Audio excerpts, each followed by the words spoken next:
First, let's go to Rob Reynolds, who joins us from the University of Southern California. So, Rob, what's the latest you can tell us from there? Well, Carrie, everything is pretty calm and peaceful right now. There are speakers making speeches and leading chants for a group of perhaps 1,000 students. It's a little difficult to tell exactly how many. I think the crowd has ebbed and flowed over the course of the last several hours. The students here are demanding several things, including that they stand in solidarity with Palestinians and demanding freedom for Palestine, an end to the occupation, an end to genocide in Gaza and Israel's war on Gaza. And they're also more close to home, calling for their university, USC, which is an elite institution. People pay a lot of money to send their children here, or students pay money themselves.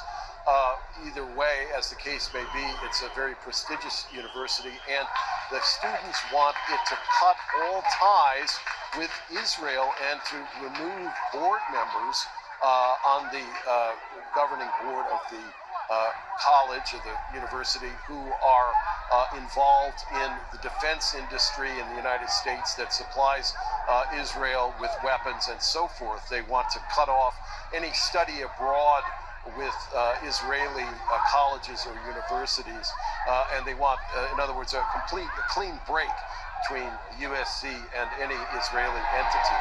Now, it's all been very peaceful, as I said, during my time here observing this crowd. There have been no confrontations or shouting matches between individual students or anything of that nature. But earlier, when students were trying to set up tents in order to have a sort of camping protest 24-hour, there were some scuffles, I guess you would call them, as campus police who were armed with weapons, with firearms and clubs and wearing helmets, did intervene. They tore down the tents.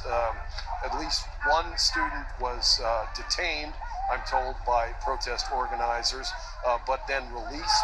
And a couple of people were roughed up, but there were no serious injuries.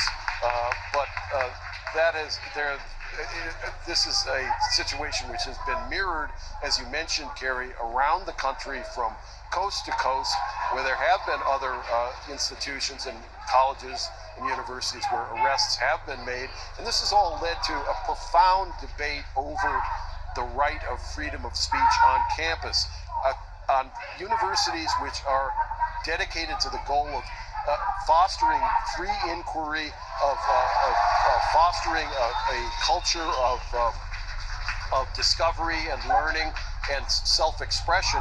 And now those same institutions are caught in a crossroads where there are instances where they crack down on that very freedom of speech. And so that is creating a great deal of concern among the students and among a number of the professors here at USC and elsewhere.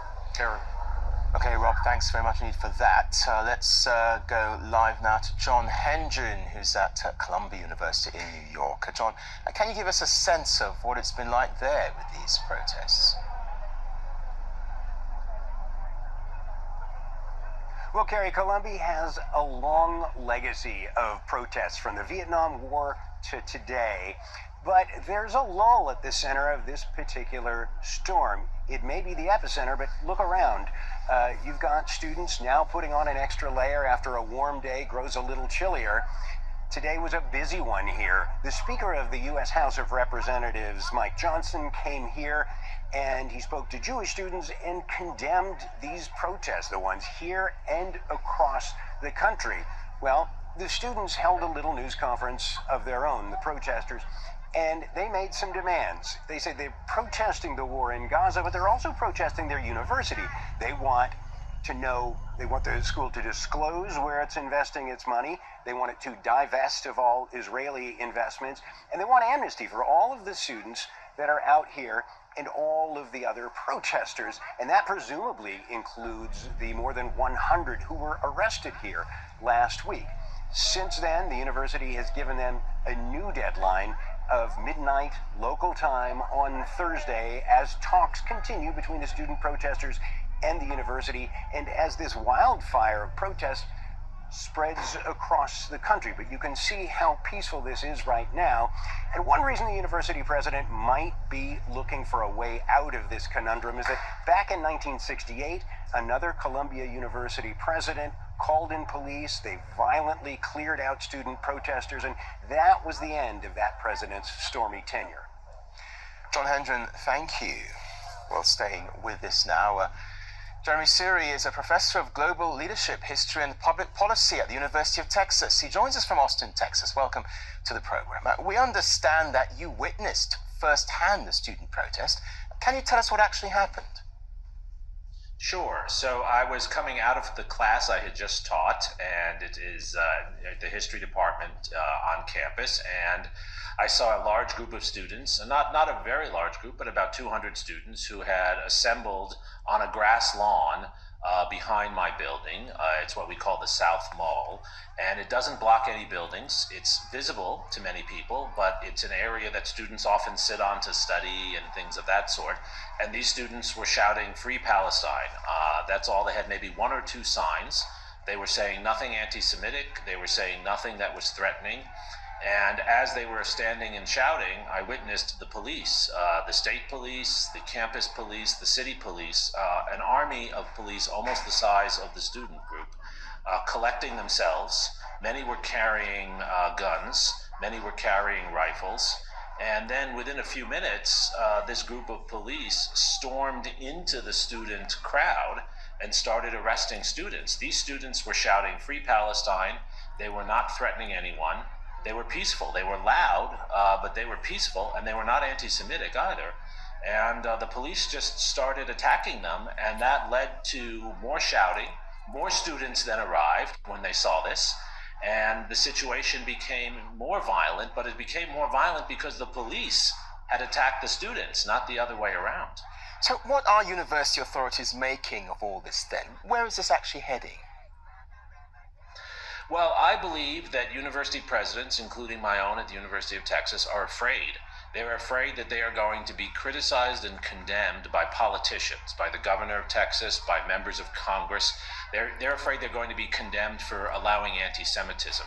And I'm against anti-Semitism too. I'm Jewish myself. I think anti-Semitism is horrible, and there has been too much of it. But the presidents are overreacting.